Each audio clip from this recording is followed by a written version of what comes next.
spend 36 hours with me on site as a project manager in Naples, Florida. As you guys know, I recently launched a project in Naples at the mall. This project consisted of replacing the ceiling tiles, painting the grid, painting the walls, and normally we would do the floor, but in this case, they already had their floor replaced recently. So it was a pretty quick project in and out. Even then though, since the mall was super old, there was a ton of regulations we had to go through with the city. But luckily for me, 90% of that work was already completed before I even got on site. By myself, of course. I started this day off doing work at the hotel. I took on meetings, I did reports. I also have a bunch of other jobs going on in other cities, so I just completed those while I waited. Then I took a lunch at this beautiful place called The Dock. I had a lobster roll with fries. And then since I had a little break between because I do work overnight, I went ahead and made my way through some of the town. It was so beautiful exploring this little city. There was beautiful homes. You guys know me. I love taking a little tour of real estate. And of course, I had to visit the beaches. So I took some time to go out and get wet, enjoy the ocean before I had to go on site and be there all night. I even explored Fifth Avenue. They had a lot of places to get ice cream, little shops and restaurants, and I even saw this construction site, so I take a video of that. Before the store closes, I like to go and visit the store team and let them know what we'll be working on and if we need them to move anything that night of so that we can be prepared and the guys don't have to waste any extra time getting things get out of the way. One of the most important things that I like to emphasize to the crew is working clean because this is doctor's equipment and we have patients that come in regularly.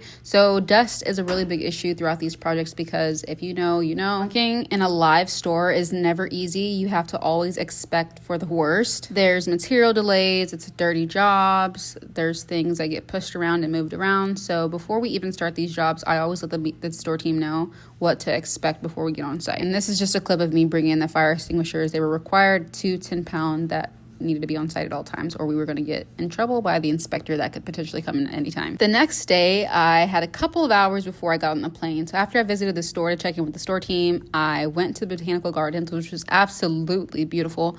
You guys know that I like to take a couple of hours for myself on these little work trips and just explore the city and see what it has to offer. I love being outdoors, so in some of my videos, you may have seen me take little hikes to waterfalls or go visit little lakes. That's it for my 36 hours on site. Let me know what you want to see next.